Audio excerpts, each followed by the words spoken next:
যে জমিতে ফসল ফলাচ্ছি তার জন্য সরকারকে খাজনা দিতে হয়, যে বাড়িতে বাস করি তার জন্য সরকারকে খাজনা দিতে হয়, যে পথে চলি তার জন্য ট্যাক্স দিতে হয়।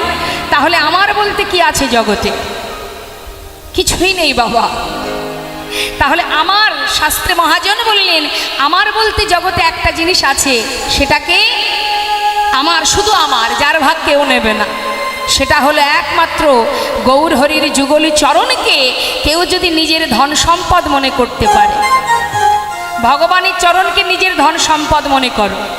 শ্রী গৌরাঙ্গের দুটি পদ যার ধন সম্পদ সে জানে ভকতি রস সার। নিতাই গৌর হরি বল। অর্থাৎ এই জগতের সম্পদ, এই জগতের ধন, এগুলো আমার নয়।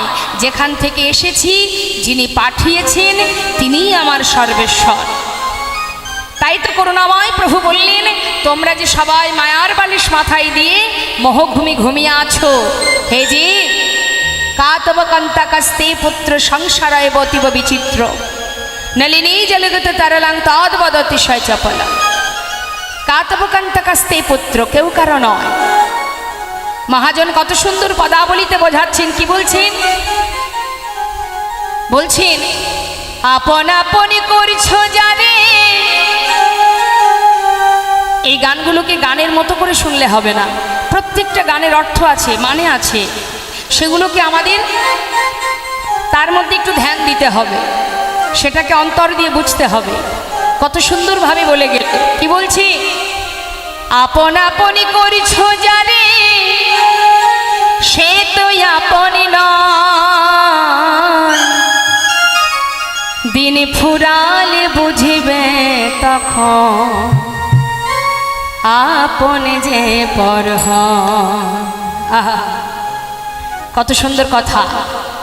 আরো কি বললেন? ভাই বলো, বন্ধু বলো, কেউ তো কারো নয়। মনে রে কেউ তো কারো নয়। অগত চার দিনের দেখাশোনা। পরিচয়টা কেমন? আমাদের সম্পর্কটা কেমন? সাধারণ দৃষ্টান্ত দিয়ে বোঝাই মা। আপনি রাস্তা দিয়ে চলছেন একা, সঙ্গে যদি একজন অচেনা ব্যক্তি আপনার সঙ্গে 5 ঘন্টা একই সাথে চলাচল করে, দেখবেন তার সঙ্গে আপনার একটা বন্ধুত্ব হয়। ঠিক তেমন সংসার জীবনটাও তাই। অগত 4 দিনের দেখাশোনা, ওই পথের পরিচয় কেউ তো কারো নয়। মনে রে কেউ তো কারো নয়।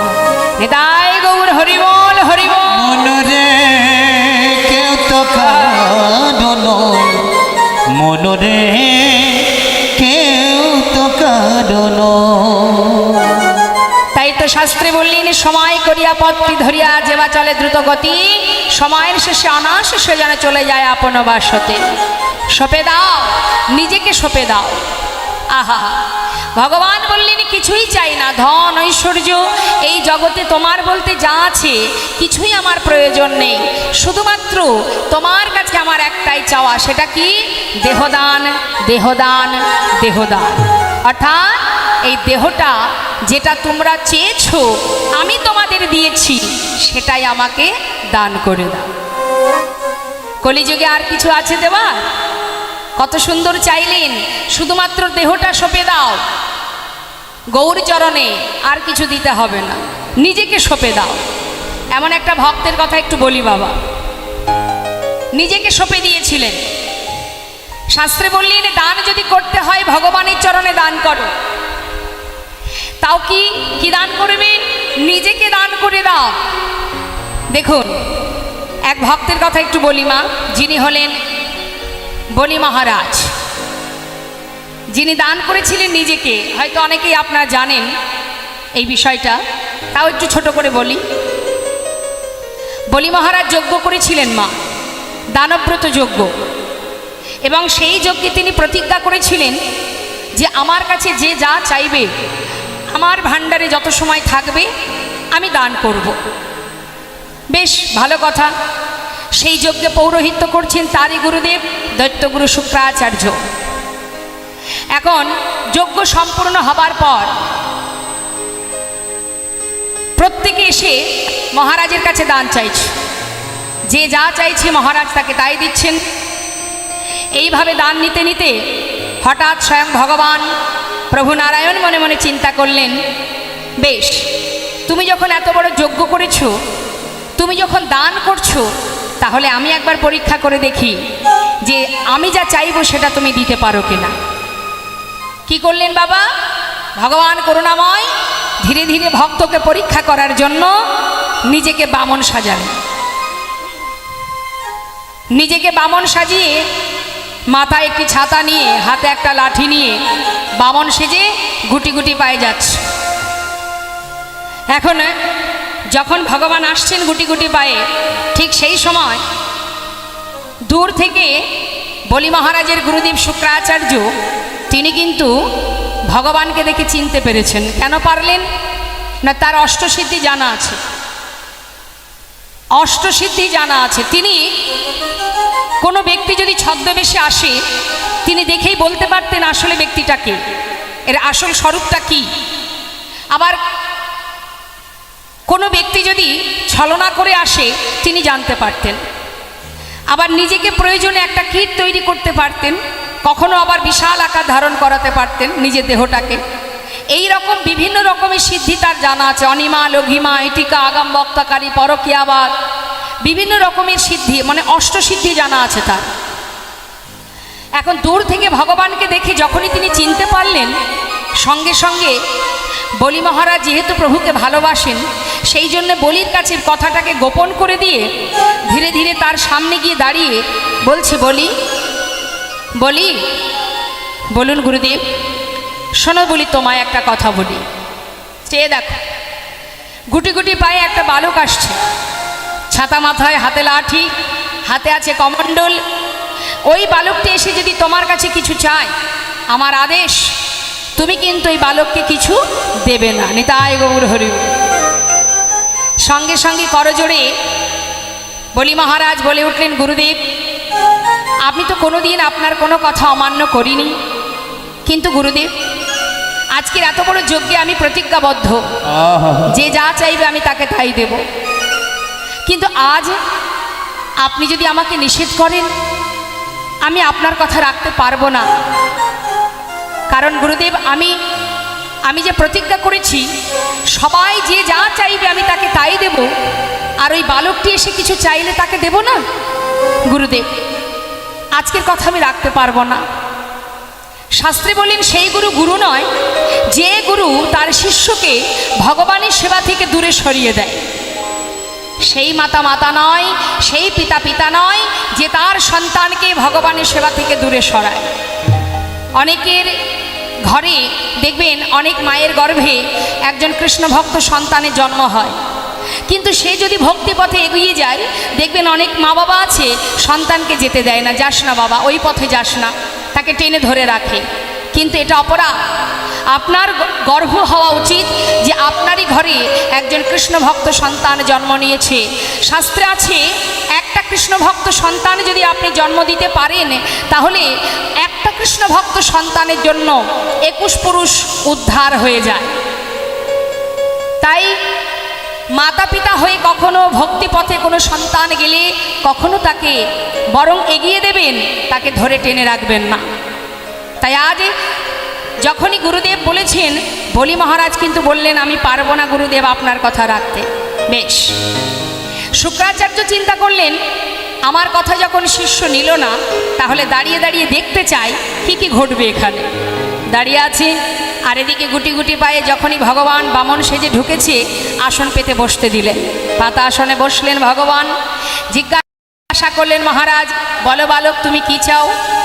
তখন প্রভু বলে উঠলেন, মহারাজ, সবাই আপনার কাছে দান নিয়ে যাচ্ছে, কিন্তু আমি তো বামন, আমার একটু নিয়ম আছে। যদি আপনি সেটা মানতে পারেন, তবেই আপনার কাছে আমি দান নেব। বেশ, তো বলো কি তোমার সেই নিয়ম? মহারাজ, এই দেখুন, আমার হাতে একটা কমণ্ডল আছে, এর মধ্যে গঙ্গার জলও আছে।